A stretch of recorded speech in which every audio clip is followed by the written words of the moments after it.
안녕하세요. 올해 30으로 이제 결혼 첫 해를 보내는 여자입니다. 정말 이런 고민할 가치도 없는 일로 골머리 썩은 사람은 이 세상에 아마 저밖에 없을 거예요. 남편은 저보다 2살이 많은 연상입니다.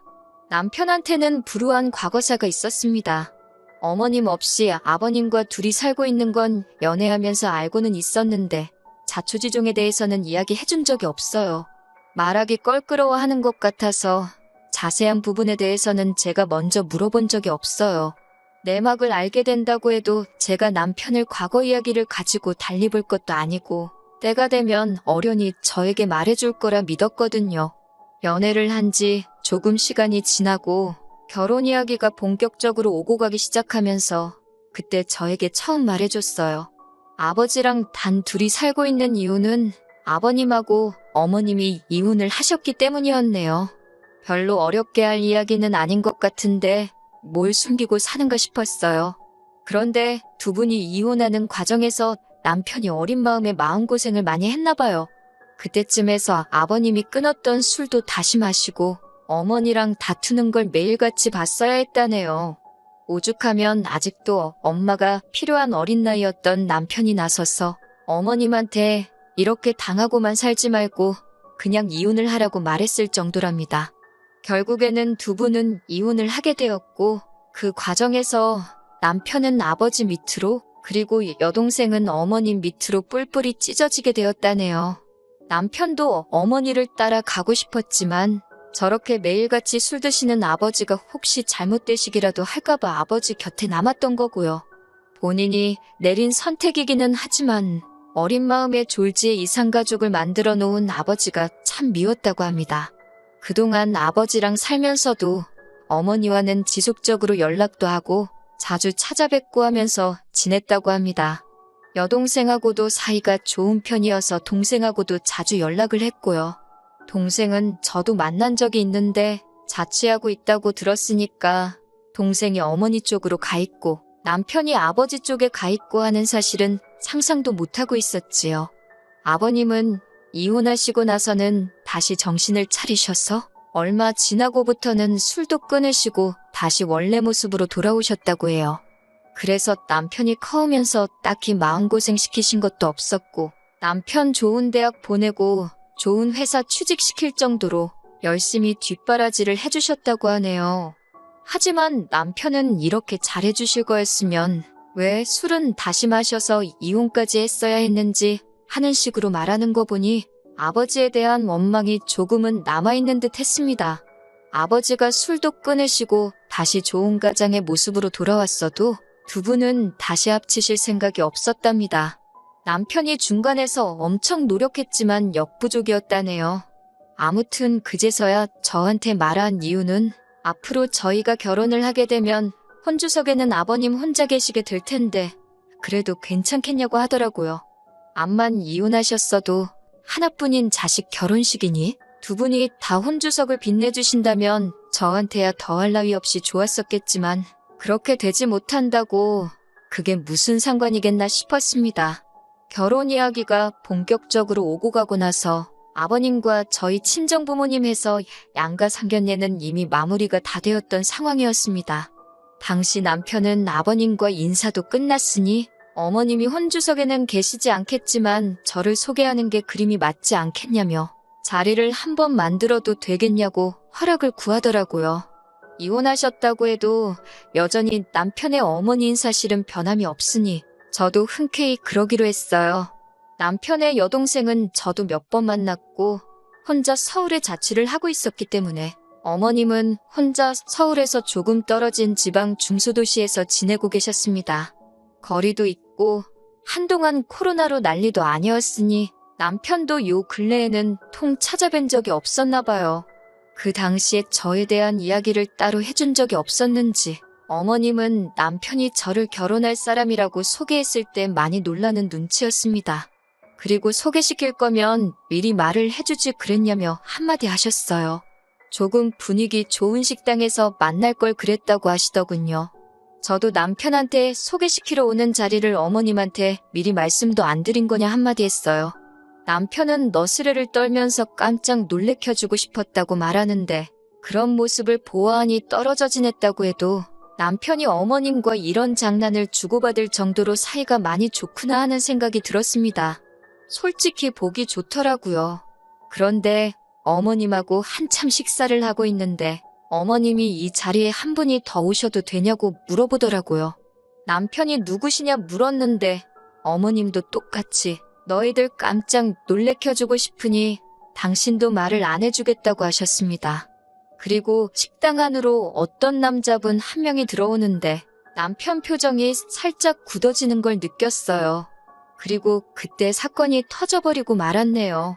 어머님은 그 남자분을 저한테는 시아버지 되실 분이라고 소개를 해주더라고요. 그때 좀 혼란스러웠지요. 헷갈리니까 족보 이상하게 만들지 말고 제대로 정리하고 넘어가자고 말할 수도 없었고요. 자리가 자리였더니만큼 괜히 토달지 않고 그냥 넘어가려 했었어요. 남편이 어떻게 정리를 잘해줬으면 좋았겠는데 남편도 뭔가 평소랑은 사뭇 달라 보이고 말수도 적어지고 반응도 싸늘했거든요. 어머님이 식사도 다 끝났으니 조용한 데로 옮겨서 이야기나 더 나누자고 하시는데 남편이 급한 볼일이 있다고 하면서 자리에서 벌떡 일어났습니다. 돌아오는 길 차 안에서 남편은 전에 없던 표정을 하고 있었어요. 무슨 일이냐고 물어보는데도 생각이 정리가 안 되는지 심각한 표정으로 운전대만 붙잡고 있었습니다. 중간중간 깊은 한숨을 계속해서 내쉬면서요. 서울에 도착하고 나서야 남편은 여동생한테 전화를 했습니다.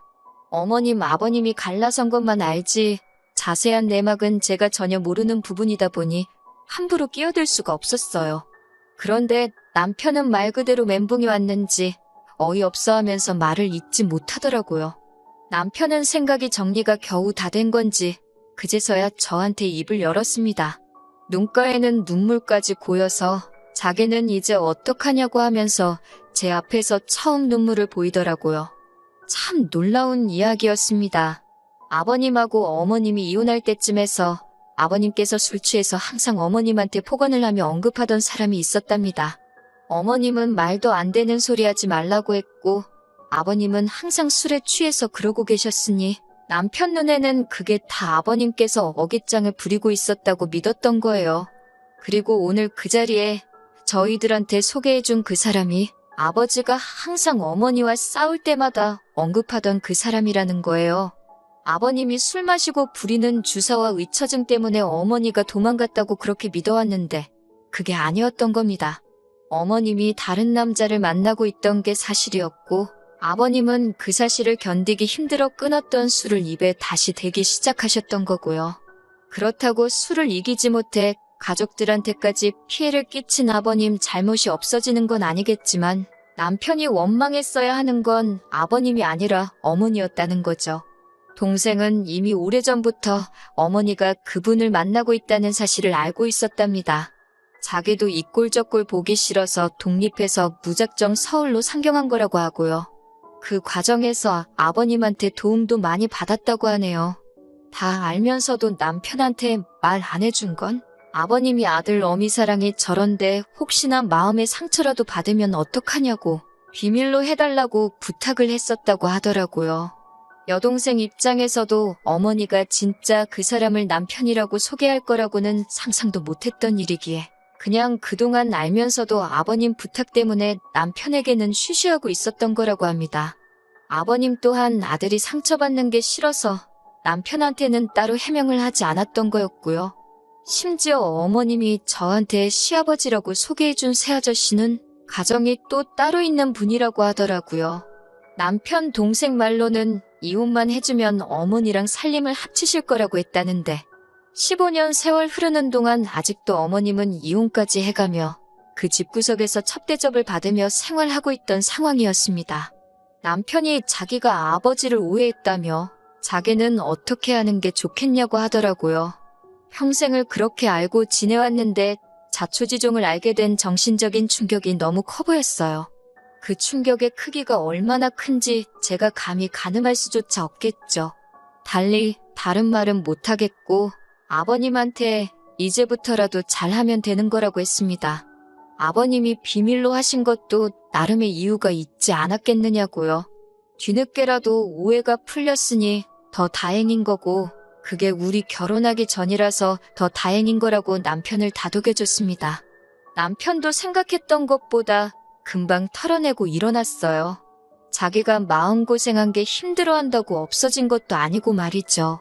남편은 남편 나름대로 여기까지 와서 돌이킬 수 없으니 그냥 여태껏 해왔던 만큼 하고 늦게나마 아버님께 더 많은 효도를 하는 걸로 마음 정리를 한 것 같더라고요. 솔직한 마음에 남편이 어머님에게 미련을 두는 것부터가 이해가 가질 않았습니다. 여태껏 해온 만큼 한다는 말이 도무지 이해가 가지를 않았어요. 몇 번이고 아들한테 진실을 말할 기회가 있었는데 그동안 이런 방구도 없다가 정말 말도 안 되는 타이밍에 사실은 당신이 바람핀 게 맞다고 충격 고백을 해버린 거잖아요. 하지만 남편 마음에 내심 어머님이 불편해지기는 한 것 같더라고요. 물어보지는 않았지만 그 뒤로 어머님께 따로 연락을 드리거나 한 적은 없는 것 같았어요. 그런데 어느 날 저한테 어머님으로부터 연락이 오게 되었습니다. 결혼 준비는 잘 되고 있느냐 하는 안부 전화인 줄 알았어요. 혼주석은 아니더라도 하객으로 오시기로 했으니, 그런데 남편이 통 연락이 없으니 결혼식 날짜도 언제인지 모르고 궁금해서 전화했다 하시더라고요. 문제없이 결혼 준비도 잘 되고 있고 날짜는 아직 안 잡혔으니 잡히자마자 바로 알려드리겠다 대답했습니다. 그런데 어머님이 다짜고짜 저한테 그러는 게 아니라고 하더라고요. 결혼이라는 게 일륜지대사인데 시어머니인 자기가 상황을 속속들이 알고 있어야 한다면서요. 그렇게 잔소리가 이어지다가 결국 저한테 전화한 본론을 꺼내시더군요. 예단은 어떻게 하기로 했냐고 물으시는 거예요. 저는 그 말을 듣고 순간 흠칫했습니다. 다른 남자랑 새살림 차려서 이혼하신 시어머니한테 예단까지 하는 게 맞나 싶었거든요. 제가 말을 잇지 못하고 있으니 자기가 큰 거 바라는 게 아니고 지금 살고 계시는 집이 많이 낡았으니 도배랑 장판이며 간단한 리모델링 정도만 해주면 된다고 하시면서 자기가 견적도 다 받아놨다고 자기 계좌로 500만 원만 보내주면 된다고 하시는 거예요. 어이가 없었어요. 솔직히 예단이나 그런 걸 떠나서 이건 거의 삥 뜯는 거나 마찬가지잖아요.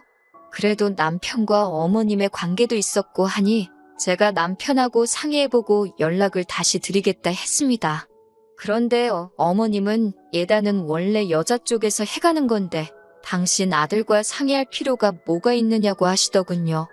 해달라는 대로 해드려야 하나 말아야 하나 솔직히 며칠 고민했어요. 어머님한테 말했기를 남편하고 상의해본다고 했지만 괜히 말했다가 남편이 엄마 편을 들면 그건 그거대로 화가 날 것 같고 그렇다고 남편한테 엄마랑 나랑 둘 중에 하나 정해라고 하는 것 같기도 했거든요. 그런데 혼자 그러고 있어봐야 몇 번을 생각해도 아닌 건 아닌 거거든요. 제가 해줄 것도 아니고 오히려 어머님이 어머님대로 남편한테 저를 이상한 사람 취급하며 전화를 하게 만들 바에 제가 선수 치는 게 낫겠다 생각해서 남편한테 말했어요. 남편은 그 자리에서 딱 잘라서 그걸 왜 해주냐며 해줄 필요 없다고 단칼에 정리를 해주더라고요. 그것도 모자라 바로 어머님한테 전화해서 그건 동생 시집 보내실 때 동생 남편 쪽에 물어서 받으시라 강하게 말하더군요. 제가 왜 이걸 여태 혼자서 고민했나 싶을 정도로 시원하게 말을 해줘서 한시름 놓았습니다. 그래도 평생 연락하며 지내온 어머니인데 팔이 안으로 굽지는 않을까 내심 걱정했었으니까요. 결혼식 얼마 남기지 않고 어머님이 그것 때문에 기분이 상해서 그러신 건지는 모르겠지만 막무가내로 당신이 혼주석에 새아저씨랑 같이 해서 앉아야 쓰겠다고 억지를 부리시기 시작했습니다. 그래도 아들 결혼식인데 엄마가 당연히 혼주석에 앉아야지. 하객으로 부를 생각을 하느냐고 저희 보고도 생각이 짧다고 뭐라 하셨어요. 아버님까지 같이 해서 셋이서 앉아있으면 되는 거 아니냐고 억지를 부리시는데 남편도 이때는 속이 많이 상해 보였습니다. 그래도 어머니 과거 마음에 묻고 아무 일도 없었던 것처럼 살기로 마음먹었는데 들어주기 힘든 요구를 계속해서 해오시니까요. 결과적으로는 어머님의 요구는 받아들여지지 않았고 기어코 어머님은 아들 결혼식의 얼굴도 내비치지 않았습니다. 남편은 덤덤하게 넘어가려고 했지만 많이 아쉬워 보였어요. 아무튼 그렇게 저희는 결혼식을 무사하게 끝마치고 정식으로 부부가 되었지요. 그리고 얼마 전 추석 연휴가 시작하기 얼마 전의 일입니다. 결혼 후에 첫 추석이니 저희가 계획을 세우기를 첫날에는 아버님 댁에서 하루 보내고 둘째 날에는 친정에서 하루 보내고 나머지 날들은 집에서 푹 쉬는 걸로 나름대로 계획을 세우고 있었습니다. 그런데 갑자기 제 전화기가 울리는데 평소와 똑같은 벨소리였는데 그날따라 소리가 불길하게 느껴지더라고요. 안 좋은 예감은 틀리는 법이 없다더니 어머님한테서부터 걸려온 전화였습니다. 결혼 전에는 예단 안 준다고 삐치고 그것 때문에 결혼식도 참석 안 하신 어머님이 하실 만한 말씀은 아니었던 것 같습니다. 이번 추석의 명절 당일날 동생 데리고 같이 내려오라고 하시더군요. 그날은 남편하고 친정에 가기로 정했다고 그래서 못 찾아뵙겠다고 말씀드렸더니 저보고 그러는 거 아니라고 하시면서 양가를 똑같이 챙겨야 한다고 하시더라고요. 양가 똑같이 챙길 거라고 연휴 시작하면 아버님 댁에서 하루 보내고 명절 당일날에 친정에서 하루 보내기로 한 거다 하고 설명을 드렸죠. 그러니까 어머님이 여자는 명절 당일에 친정을 가는 거 아니라고 그러니까 친정에는 명절 다음날 가고 저희 보고 명절 당일에는 시댁으로 내려오라는 겁니다. 그 집구석이 시댁이라고 하는 것도 어이가 없었지만 더 어이가 없는 말을 이어서 하시더라고요. 첫 명절이니만큼 자기도 며느리가 차려주는 밥 한번 먹어봐야겠고 아들 내외한테 효도도 받아야겠다고 하시면서요. 효도를 계속 강조하시는 걸 보니 내려와서 밥을 해주든 사주던지 하고 용돈까지 달라고 길게 돌려서 하시는 말로밖에 안 들리더군요. 듣고만 있기에는 너무 안타까워서 한마디 했습니다. 어머님한테 아무리 착각은 자유라지만 잘못해도 너무 잘못 생각하고 계시는 거 아니냐고요. 제가 어머님을 아줌마가 아니라 어머님이라고 불러드리는 이유는 남편을 낳아주신 분이기에 어머님이라고 불러드리고 있는 것일 뿐 제가 남들 하나밖에 없는 시댁을 저 혼자만 2개를 갖고 싶어서 어머님이라고 부르고 있는 게 아니라고요. 저한테 시아버지 되실 분이라고 소개해 주셨지만 그분은 어머님이랑 사실 분이지 저랑은 상관도 없는 사람이지 않냐고. 그렇게 된다면 어머님한테 효도해야 할 자식들은 그쪽에 따로 있지 않으시냐고. 번지수 잘못 찾으신 거 아니냐고 했습니다. 왜 그쪽 집구석하고는 일도 연관없는 저희들 보고 남의 집에다가 효도를 하라고 하시는지 모르겠다고 말이지요. 자꾸 모르는 집에 효도하라고 강요하시면 저도 어머님을 어머님이라고 부르지 못하고 아줌마라고 불러야 한다고 말씀드렸어요. 어머님이 중간중간에 끼어들면서 제 말을 끊으려고 하고 말 다 했냐고 성질을 부리셨지만 아랑곳하지 않고 저도 어머님이 끼어든 말에 다시 끼어들어서 제가 하고 싶던 말 다 했습니다. 그동안 알게 모르게 마음고생하고 아직도 마음속에 죄책감을 가진 채 상처 속에 살아가는 남편을 떠올리니까 너무했다는 생각도 들지 않고 말이 술술 쏟아져 나오던걸요? 어머님은 저보고 말 잘했다고 이거 다 녹음해놨으니 자기 아들 들려주고 저는 책임지고 당신이 이혼을 시키겠네 어쩌네 하시더라고요. 그래서 저도 그러실 수 있으면 그렇게 하시라고 했습니다. 이미 제가 엎질러버린 물이고 남편이 만약에 제가 아니라 어머니를 택할 사람이라면 하루라도 빨리 털고 헤어지는 게 맞다고 생각했거든요. 남편이 퇴근할 시간이 지나서도 집에 오지를 않더라고요. 전화를 아무리 걸어도 통화 중이고 솔직히 이때 저도 안 좋은 생각을 했습니다. 어머니랑 뭔 이야기를 저렇게 오래 하길래 아직도 통화 중이고 집에도 들어올 생각을 안 하는지 걱정이 돼서 지하주차장 쪽으로 내려가니 남편이 차 안에서 통화를 하고 있더라고요. 얼마나 통화에 열중했는지 제가 근처를 지나가는데도 보지 못하고 무슨 이야기를 했는지 모르지만 제가 차 근처에 갔을 때는 통화가 마무리되고 있는 상황이었습니다. 남편은 화가 많이 나 보였고 차 밖에도 소리가 새어나올 정도로 큰 목소리로 전화를 하고 있었네요. 어머니 때문에 자기가 아버지와 평생 오해도 풀지 못할 뻔했고 동생도 저한테 비밀을 가진 채 살아갈 뻔했다고. 그런데 이제는 그걸로 모자라서 전화해서 한다는 말이 평생 함께하기로 약속한 아내하고 이혼하려고 하시냐고. 그럴 일은 죽었다 깨나도 없을 거고 어머니가 나를 아들로서 전화하는 것도 오늘이 마지막이고 자기 볼 일도 2번 다시는 없을 거라 말하고 전화를 끊더군요. 그리고 마음 정리가 안 되는지 분이 안 풀리는 건지 차 운전대에 기대서 한참 고개를 숙이고 있었습니다. 한참을 혼자 내버려뒀다가 너무 오래 걸리길래 유리창을 톡톡 노크해줬네요. 남편은 화들짝 놀라서는 차 밖으로 나오더군요. 그러면서 저한테 사과를 해왔습니다. 이미 예단 이야기 나왔을 때, 아니, 저한테 그 자식을 시아버지라고 소개했을 때부터 진작에 연을 끊어버렸어야 했는데 자기가 모질지가 못해서 못 볼 꼴 보게 만들었다고 미안하다고 하더라고요. 그리고 자기가 정신 차릴 수 있게 만들어줘서 고맙다고 앞으로 보란듯이 행복한 가정을 꾸리겠다고 약속해왔습니다. 어머님한테 유독 약한 것 같아 걱정했는데 아무리 제가 일을 저질러놨지만 저렇게 해결해 놓은 거 보니 저도 제가 사람 보는 눈이 정확했던 것 같아요. 추석도 잘 보냈습니다. 저희가 가는 날 맞춰서 신우도 따라왔었습니다. 신우도 어머님한테 명절이고 생신이고 진작에 그 집에 발길을 끄는 지 오래였더라고요. 신우랑 남편이 한자리에 있으니 아버님도 세상 그 어떤 때보다 행복해 보이셨습니다. 어머님은 명절이라고 새아저씨 집에 같이 가 계셨을지 혼자서 외롭게 보내셨을지 모르겠습니다.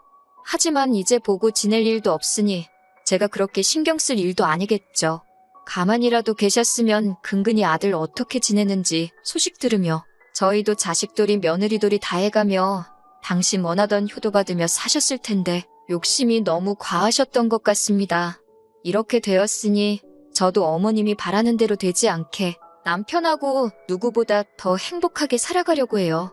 긴 이야기 여기까지 다 들어주셔서 너무너무 감사하고 좋은 날, 좋은 하루 되기를 기원합니다.